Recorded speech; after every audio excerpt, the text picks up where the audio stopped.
Pack your things. Your sister needs the space, Dad ordered, standing in my doorway with that familiar look of disappointment.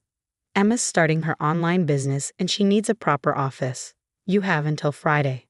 I sat at my desk, staring at my laptop screen, where my bank's confirmation email glowed back at me. If only they knew that 20 minutes ago, I'd won the foreclosure auction for our family home. The very home they were trying to kick me out of. My name is Sarah Mitchell, and at 26, I just became my parents' landlord. Did you hear me? Dad's voice grew sharper. This isn't up for discussion. I heard you, I replied calmly, closing my laptop.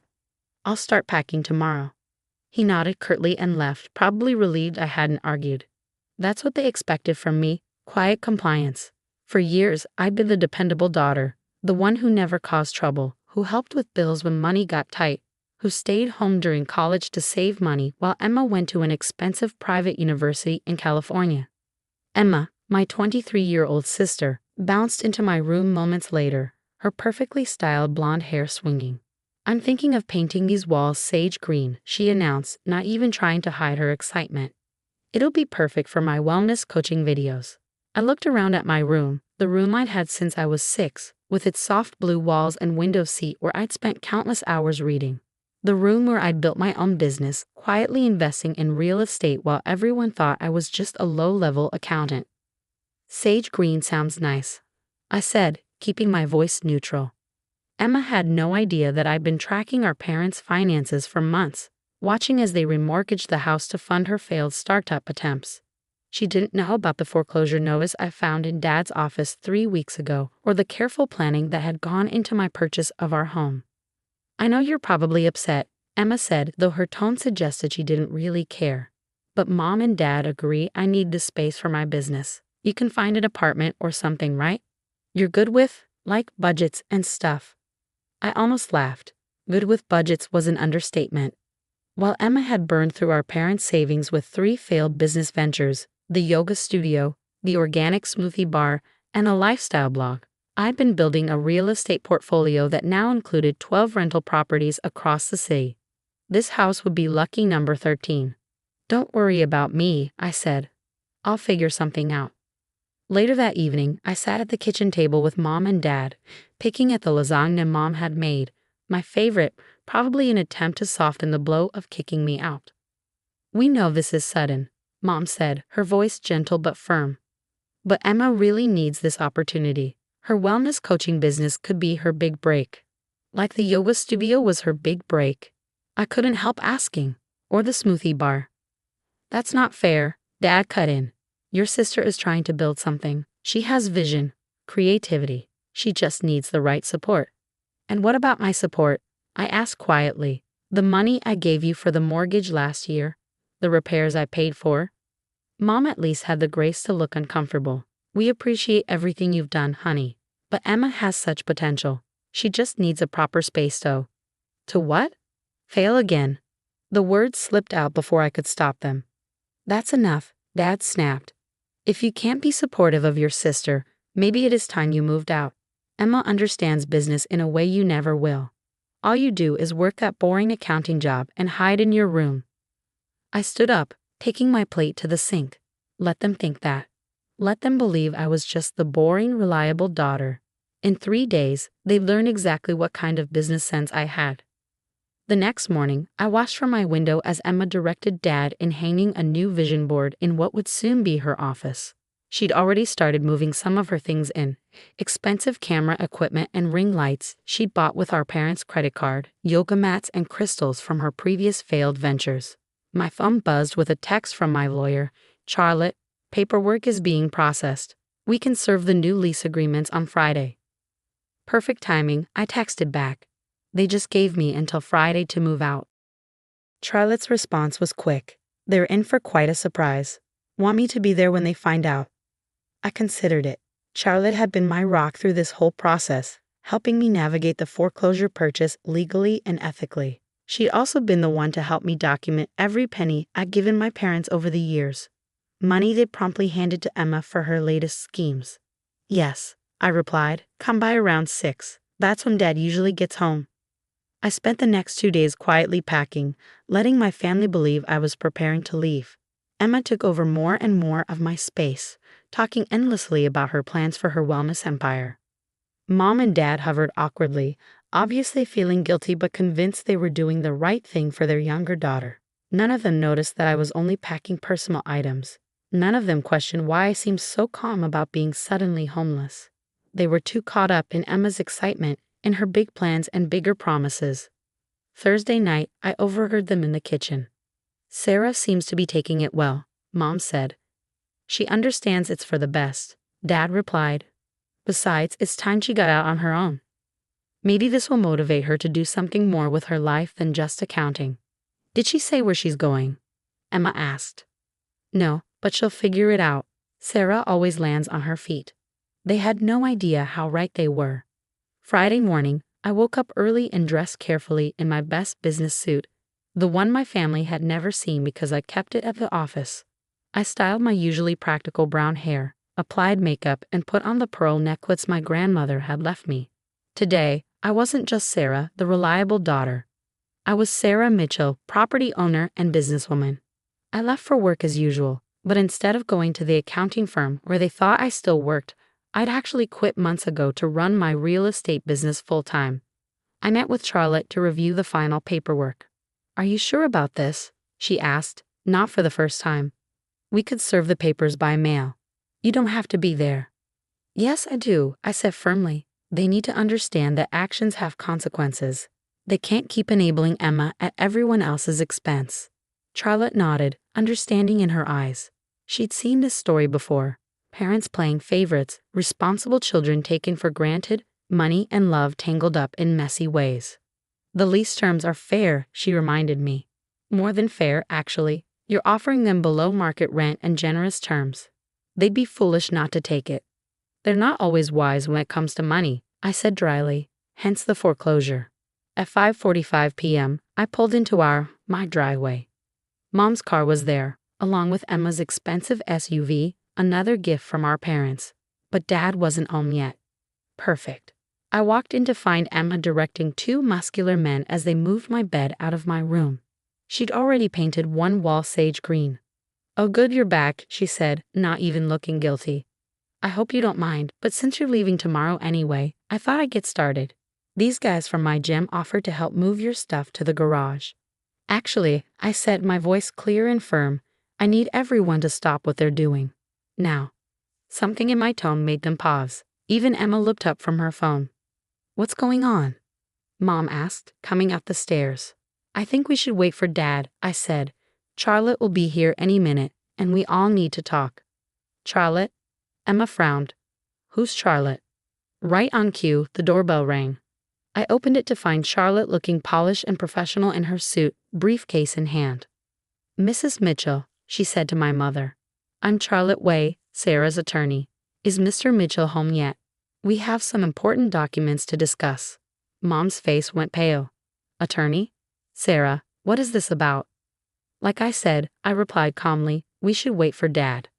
The next 10 minutes were tense.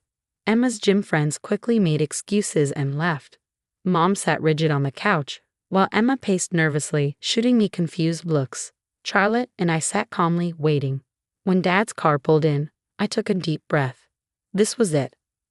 "What's going on?" he demanded as he walked in, taking in the scene. "Who's this?"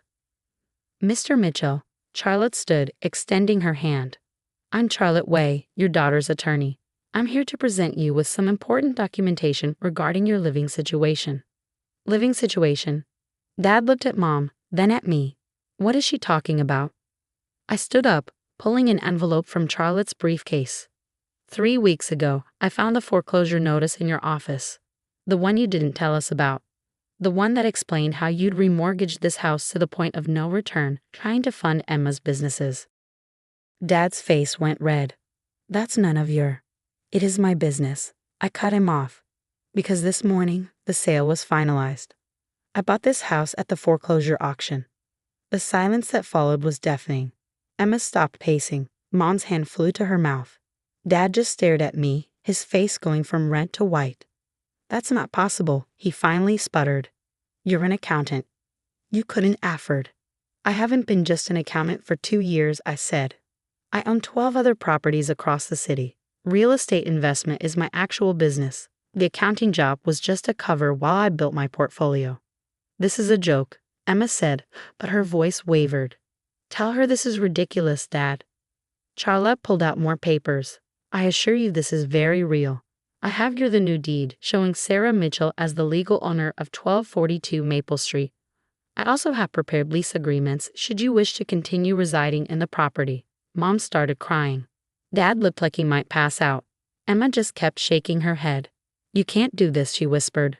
This is our home. No, I said firmly. This was our home. Now it's my property, and you all have a choice to make. You can sign a legal lease agreement with fair market terms, or you can find somewhere else to live. Either way, I'll be moving back into my room on Monday. The transformation in my father was something to behold. Gone was the authoritative man who'd ordered me out of my room just days ago. In his place sat someone who looked lost, defeated. All this time, he said quietly, well, we thought you were just the reliable daughter, the boring accountant, the one who didn't understand business. I smiled, but there was no joy in it. Maybe it's time you all realize that success doesn't always look like Instagram followers and sage green accent walls. Charlotte began laying out the lease documents, explaining the terms and conditions. I watched my family's faces as reality sank in. Everything had changed. The power dynamic, their assumptions about me, their plans for my room.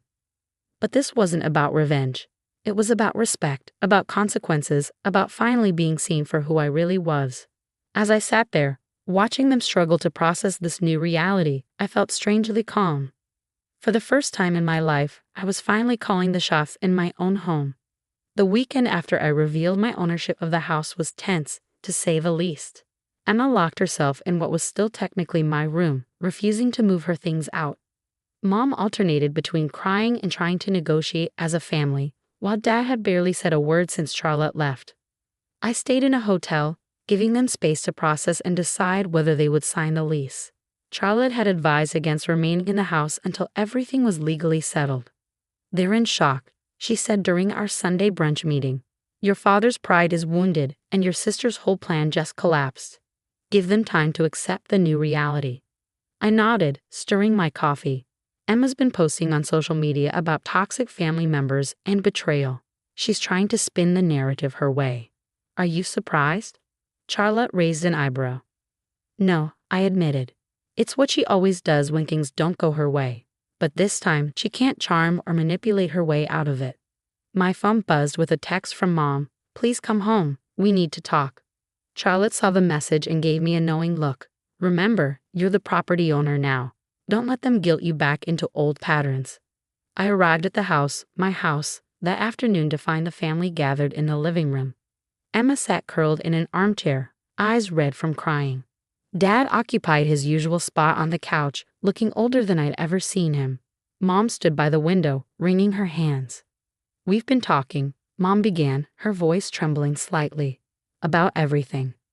And I kept my voice neutral, professional. You blindsided us. Dad spoke up, his tone bitter. All this time pretending to be just an accountant while secretly... What? Plotting against us. Plotting? I couldn't help but laugh. I was building a business, Dad. Something you always encourage Emma to do. The only difference is I actually succeeded. By going behind our backs, Emma burst out. By stealing our house. I didn't steal anything, I replied calmly. I purchased this house legally when you all ran it into foreclosure. The same house, by the way, that I helped pay the mortgage on. Money that went to fund your failed businesses instead of actually saving the property. Emma flinched. Mom made a small distressed sound. We've looked over the lease terms, Dad said finally. They're fair. More than fair, actually. Of course they are, I said. I'm not trying to punish anyone. I'm just establishing clear boundaries and expectations. But my business, Emma started. Your business plans aren't my concern, I cut in. If you all choose to sign the lease, you'll be treated like any other tenants. That means paying rent on time, maintaining the property appropriately, and following the terms we agree to. And if we don't sign, Dad asked, then you have 30 days to find new accommodations. The choice is yours. Mom stepped forward, tears in her eyes. Sarah, honey, can't we just talk about this? As a family? We are talking, I said. But this isn't a family discussion, Mom. This is a business transaction. You all made sure of that when you decided to kick me out of my own room without a second thought. The silence that followed was heavy with realization. For the first time, they were seeing the consequences of their actions, of their years of taking me for granted while prioritizing Emma's whims. I'll sign, Dad said finally, his voice rough. We don't have much choice, do we? There's always a choice, I replied, just like you chose to remortgage the house for Emma's projects instead of telling her no, like you chose to kick me out without warning or consideration. Emma stood up suddenly. This isn't fair. I had plans for that room. My wellness coaching will have to happen somewhere else, I finished firmly. If you sign a lease, you keep your current room. I'll be moving back into mine on Monday. But all the work I've already done, the painting, will need to be returned to its original condition, I said, as specified in the lease agreement. Mom tried one last time. Sarah, please, we're still your family. I looked at her thoughtfully. Yes, you are. And maybe that's why this needed to happen. Family doesn't mean enabling bad decisions or taking advantage of each other. It means honesty, respect, and accountability. Dad picked up the lease agreement from the coffee table, staring at it like it might bite him. You've really thought this through, haven't you? I learned from the best, I said, meeting his eyes. You always taught Emma about business opportunities, about seizing the moment. I was paying attention too, even if you didn't notice. He had the grace to look ashamed. By Sunday evening, they had all signed the lease. Emma was still sulking, but she had begun moving her things back to her original room. Mom had stopped crying and started cleaning, her way of coping with stress. Dad retreated to his study, presumably to figure out how he had missed so much about his supposedly predictable older daughter. I supervised as Emma's gym friends returned to move my bed back into my room. The sage green wall would need repainting, but that could wait. What mattered was that, for the first time, my family was dealing with real boundaries and consequences. By Monday morning, I had moved back in properly. As I unpacked my clothes and reorganized my space, I could hear Emma down the hall complaining loudly on the phone to someone about her control-freak sister, who ruined everything. Mom knocked on my door around noon, hovering uncertainly in the doorway. Can we talk? I gestured for her to come in, noting how unsure she seemed in a room she had been ready to give away just days ago. I've been thinking, she said, sitting on my window seat. About everything. About how we've treated you compared to Emma. And I'm sorry, she said softly. We got so caught up in trying to help Emma achieve her dreams that we took you for granted. We assumed that because you were successful and responsible, you didn't need our support. I didn't need your support, I replied. But I deserved your respect. She nodded, tears forming. Yes, you did. You do. I never imagined you were capable of all this. That's the problem, Mom. None of you ever imagined I could be more than what you decided I was. She was quiet for a moment, looking around the room. 12 properties, you said. All here in the city. 13 now, I corrected. And yes, all local. Mostly small apartment buildings, a few family homes like this one. And you did it all yourself, while we thought you were just an accountant. I smiled slightly. The accounting job paid the bills while I built my portfolio. Every extra penny went into investments. While Emma was spending your money on business ventures that failed, I was quietly building something real. Mom wiped her eyes. We should have seen it. We should have encouraged you the way we did her. Maybe, I said. But I did it anyway. And now we all have to live with the choices we made. She stood up, smoothing her skirt nervously. Will you join us for dinner tonight? As a family? I considered it. Yes, I said finally. But remember, our relationship as family is separate from our relationship as landlord and tenants. Those boundaries need to stay clear. She nodded, understanding slowly dawning. You really have thought of everything, haven't you? I learned that from you too, I said. All those times you taught Emma about launching her businesses. I was watching, learning, even if you didn't realize it. As she left, I heard Emma's door slam down the hall. There would be more drama, more attempts at manipulation, more testing of boundaries. But for the first time, I felt secure in my position. I had protected myself and my interests while still leaving room for my family to grow and learn from their mistakes. It wasn't the happy ending they had imagined, with Emma running her wellness empire from my converted bedroom. But maybe it was the ending we all needed, one where truth, consequences, and real growth were possible. I sat at my desk, looking out at the familiar view from my window, and smiled. Sometimes the best revenge isn't revenge at all. It's simply standing your ground and demanding the respect you deserve. A month into our new living arrangement, the initial shock had worn off, but the adjustments weren't always smooth. Emma's first attempt at paying rent was a wake-up call for everyone. "What do you mean my payment was rejected?" she demanded one morning, storming into the kitchen where I was having coffee. "I sent it through Venmo. I didn't look up from my laptop. The lease clearly states rent must be paid by check or bank transfer. No personal payment apps. It's a business transaction, not splitting brunch with friends." "That's ridiculous. Nobody uses checks anymore." "Professional landlords do," I replied calmly. "You have until the end of today to provide proper payment or late fees will apply." She stormed out, slamming the door hard enough to rattle the windows. An hour later, Dad came home from the bank with a cashier's check, clearly having bailed Emma out again. "Just this once," he said gruffly as he handed it over. "She needs to learn." I nodded, writing out a receipt. "Yes, she does. And so do you." He looked startled, then thoughtful. It was probably the first time anyone had directly addressed his role in enabling Emma's irresponsibility. The real breakthrough came 3 weeks into the new arrangement. I was reviewing property reports in my home office, formerly known as my room, when I heard raised voices from downstairs. "What do you mean you won't co-sign?" Emma's voice carried clearly. "I need this loan to restart my wellness coaching." "No, Emma." Dad's voice was firm in a way I'd rarely heard. "We nearly lost the house backing your previous ventures. We're lucky your sister was able to buy it, or we'd be homeless." "Lucky," Emma scoffed. "She's holding it over our heads.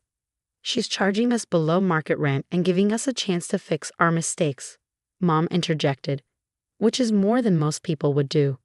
I smiled slightly, continuing my work. They were finally getting it. Later that evening, Emma knocked on my door, the first time she'd willingly sought me out since the change in ownership. "Can we talk?" she asked, hovering uncertainly in the doorway. I gestured to the chair across from my desk. She sat, fidgeting with her phone case. "I've been thinking," she started, "about everything. About how I always jumped into businesses without really planning. And maybe I could use some advice about doing things the right way." I set aside my work, giving her my full attention. "What kind of advice? How did you do it?" "Build all this while none of us noticed. Every business I tried failed within months, but you." "I planned," I said simply. "I researched. I started small and reinvested everything. No shortcuts, no asking Mom and Dad to fund my dreams. Just hard work and strategy." She was quiet for a moment. Would you be willing to show me how to make a real business plan?" It was the first time Emma had ever acknowledged she might have something to learn from her boring older sister. "Yes," I said, "but my help comes with conditions." "Like what?" "You do the work. No shortcuts, no asking Mom and Dad for money. If you want to build something real, you do it the right way." She nodded slowly. "Like you did." Exactly like I did. The next morning, I came downstairs to find Mom and Dad already at the kitchen table, sharing worried looks. "Everything okay?" I asked, pouring my coffee. "We've been going over our finances," Dad said, really looking at them for the first time in, well, too long. "It's not good." I sat down with them. "Tell me." They laid out years of poor financial decisions, mostly revolving around funding Emma's failed ventures and living beyond their means. The foreclosure I'd prevented wasn't their only looming crisis. "We don't know how to fix this," Mom admitted, her voice small. I pulled out my laptop. "First, we make a plan. Then we follow it. No exceptions, no emotional decisions." Dad looked at me with new respect. "When did you get so wise?" "I always was," I replied. "You just weren't looking." Over the next few weeks, a new pattern emerged. Emma started joining me in my office each morning, learning about business planning and financial management. Mom and Dad attended every session, partly to support Emma, but mostly to learn themselves. "Your sister's teaching us more than we ever taught her," Mom commented one evening as we cleaned up after dinner. "Maybe because she learned it the hard way," I replied. "Sometimes those are the best lessons." The real test came when Emma presented her new business plan. Not for wellness coaching or social media influencing, but for a practical service helping small businesses organize their online presence. She'd identified a real need, researched the market, and created realistic projections. "I'd like to rent office space," she announced. "Not here. A real commercial space. Small to start, but room to grow." "And how do you plan to fund this?" Dad asked, clearly ready to reach for his checkbook. "With my own savings," Emma said firmly. "I've been working part-time at the coffee shop and living on a budget. It's not much, but it's a start, a real start." The pride in Dad's eyes was matched only by the surprise. This wasn't the Emma who demanded resources and attention. This was someone new, someone who finally learned to stand on her own. "I might know of a small commercial space," I offered. "One of my properties has a vacant office. The rent is reasonable and the location is good." Emma's eyes lit up, then turned suspicious. "You're not just offering because we're family, right?" I smiled. "No, I'm offering because you finally have a solid business plan and the right approach. You'll sign a proper lease and follow all the same rules as any other tenant." "I'd like that," she said, doing it the right way this time. As our parents watched this exchange, I saw something shift in their expressions. Pride, yes, but also understanding. They were seeing their daughters not as the roles they'd assigned us, reliable Sarah and creative Emma, but as the women we'd become. Later that night, I sat in my window seat, looking out at the familiar view that had almost been lost. The house that had nearly torn us apart was slowly bringing us back together, not as the dysfunctional family we'd been, but as something new, something stronger. My phone buzzed with a text from Charlotte. "How's the family situation?" "Better," I replied. "They're learning. We all are." Sometimes the biggest victories don't come from winning fights, but from changing the way people think. As I got ready for bed that night, I heard Emma in her room, not filming social media content, but working on her business plan. Change was possible. It just took someone brave enough to force it. 6 months after I bought our family home, I stood in the doorway of Emma's new office space, watching her arrange her desk with the same attention to detail she once gave to her Instagram aesthetic. The small commercial unit in one of my properties had transformed into a professional workspace, complete with a modest conference room and a simple sign. "Mitchell Digital Solutions." "What do you think?" she asked, adjusting her computer monitor. "Professional enough." "Very," I replied, noting how her once elaborate wardrobe had been replaced by smart business casual attire. "Your first client meeting is tomorrow?" She nodded, a mix of excitement and nervousness on her face. 3 local businesses have already signed contracts. Small ones, but it's a start, a real start. "Like the ones I made," I said with a smile. "Yeah," she laughed, no more expecting overnight success or asking Mom and Dad to fund everything. Though I still can't believe they're taking business classes at the community college. That had been an unexpected development. After facing their financial reality, our parents had decided to educate themselves. Dad's pride had finally given way to wisdom, and Mom had discovered a talent for bookkeeping. Speaking of the house, Emma said, straightening a framed photo of our family on her desk. "I have this month's rent ready. A check, not Venmo." "Good." Although, I paused. "I've been thinking about making some changes to the arrangement." Her face fell slightly. "You're not selling, are you?" "No," I assured her. "But I am considering offering Mom and Dad a rent-to-own agreement. They've proven they can be responsible, and it's still their home too." "What about me?" "You're welcome to stay as long as you need, but somehow, I think you'll be looking for your own place soon, especially if those client meetings go well." She smiled, and for the first time, I saw my sister as an equal, not someone to compete with or clean up after, but a person coming into her own strength. That evening, we had a family dinner, now a weekly tradition rather than a battlefield of tension. Mom had prepared everyone's favorites, and Dad was sharing stories from his business class. My professor used Sarah's property management strategy as a case study, he announced proudly. Didn't tell him it was my daughter, just presented it as an example of smart business growth. "And?" I asked, passing the salad. He said it was brilliant, called it a masterclass in strategic development. Dad's eyes misted slightly. "I should have seen it sooner, Sarah. What you were building." "We all should have," Mom added softly. "Maybe," I said, "but we're seeing it now. All of us." After dinner, I presented them with the rent-to-own proposal. Dad read through it carefully, no longer intimidated by legal documents or business terms. "This is very generous," he said finally. "It's fair," I corrected. "You've shown you can handle responsibility now. You've learned from past mistakes. That deserves recognition." Emma, who had been quietly listening, spoke up. "I've been thinking, maybe I should look for my own place soon. Start building my own future like Sarah did." Mom reached for her hand. "Are you sure, honey? You know you're welcome here." "I know," Emma smiled. "But Sarah taught me something important.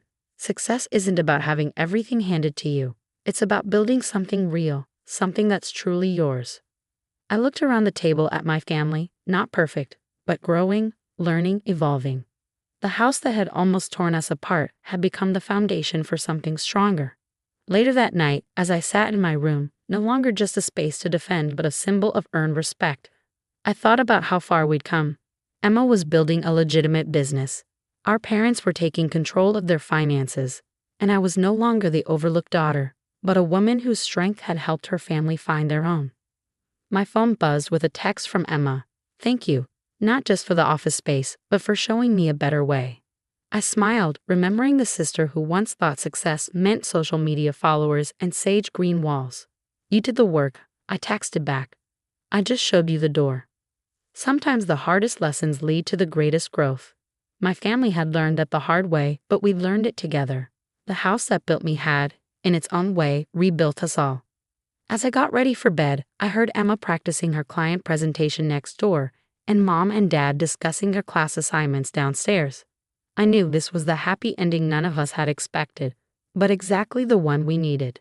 Not perfect, but real. Not easy, but worth it. Just like family should be.